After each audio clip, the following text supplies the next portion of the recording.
بیوی پہنے پھٹی اوڑنی چھنی جان دشالا. لوگوں دیا دھیاں دیاں موجاں کران ڈے ہیں اسی تے اپنے کا پتہ ہی نہیں.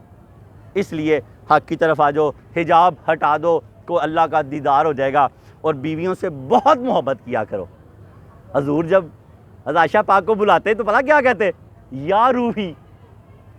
آج سب نے جا کے اپنی بیوی کو کہنا کیا کہتے؟ میری روح, یا روحی. پھر دوسرا نام کیا رکھا ہوا تھا؟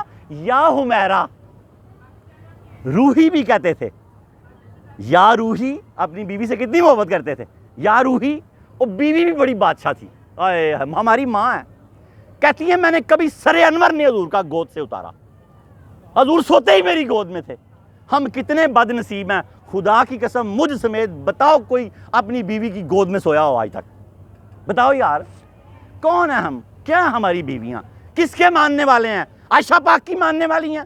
ہم محمد کے ماننے والے ہیں؟ کون ہیں ہم؟ پتہ کرو, آج تحقیق کرو. ہم لاشیں ہیں, مردے ہیں ہم.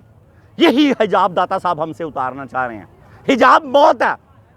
کسی کوئی بد نصیب ایسا نہیں ہے. بیڈ روم کی بات پہنچ گئی, سب سے بڑی کائنات کی حیا والی ہستی, ان کے گھر کی بات آپ کو پہنچ گئی, اور آپ اتنے بے شرم میرے سمیت کہ کبھی ایک مرتبہ بھی یہ سنت ادا نہیں کی کہ بیوی نے منت کی ہو کہ شوہر آج رسول اللہ کا واسطہ ہے میرے گود میں اپنا سر رکھ کے سو کہ میں عائشہ پاک کی سنت ادا کر. ساری رات آپ کو سکون نہ آ گیا تو مجھے کہنا. یہ دونوں عورتوں کی گود میں بڑا سکون آتا ہے, ایک ماں کی اور ایک بیوی کی. دونوں اللہ کا روپ ہیں.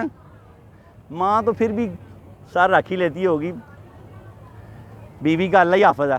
اچھا, حضرت عائشہ فرماتی ہیں کہ میں حضور سے اتنی محبت کرتی, اور تبھی تو یا روحی تو یا حمیرہ.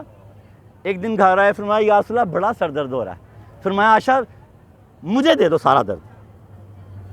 اسی اپنی بڈھی نے کہنا دوائی لے آندی, تو پیچھے ساڈے پئی رہنی, درد ہو رہا ہے میں ہی کراں. کیا فرمایا حضور نے؟ عائشہ اپنا سارا درد مجھے دے دو. فرمایا یا رسول اللہ سر بڑا درد ہو رہا ہے. فرمایا عائشہ اپنا سارا درد مجھے دے دو. اس طرح کا پیار آپ ہی تو کرو نا.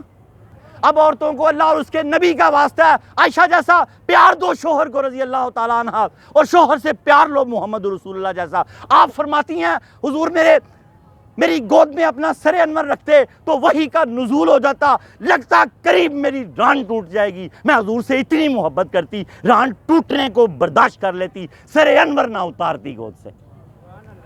وحی کا نزول ہوتا تو اونٹنی بیٹھ جاتی زمین پہ, بڑا وزن ہوتا تھا بھائی جان. وہی کی کبھی یہ موضوع آئے گا تو آپ کو بتائیں گے. تو یہ گود میں سر رکھو, سکون آ جائے گا. ڈپریشن کا دنیا میں سب سے بہترین علاج پتہ کیا ہے؟ ماں کی گود میں سر رکھ لو. ماں کی گود میں سر رکھو, کسی نیند کی دوائی کھانے کی ضرورت نہیں ہے. ڈپریشن کا سب سے بہترین علاج ہے ماں سے باتیں کرو, ماں کی گود میں سر رکھو. اگر ماں چلی گئی ہے تو بیوی ماں کا روپ ہے. بیوی ماں بڑی ماں ہے, بیوی چھوٹی کاکی ماں بولتے ہیں اس کو. اب اس کے گود میں سر رکھو, اس سے باتیں کرو, ڈپریشن ختم. رسول اللہ نے یہ ثابت کر کے دکھایا. ہر رات آپ سفر میں بھی حضرت عائشہ پاک کو ساتھ رکھتے, اور سفر میں بھی ان کے گود میں سر رکھ کے سوتے.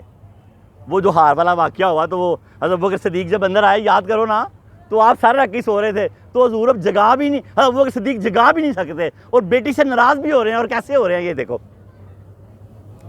آواز بھی نہیں نکال رہے, حضور کی آنکھ نہ کھل جائے. اس رات بھی حضور کا سر انور عائشہ پاک کی رضی اللہ گود میں تھا. خوش نصیب ہو جاؤ, اللہ کرے کہ ہم سب خوش نصیب ہو جائیں. روحی اور یا حمیرہ. اور حضور پیار سے نام رکھو اپنی بیویوں کے, بیویاں شوہروں کے رکھیں. حضور تو نام ہی بدل دیتے تھے جہاں آتے تھے.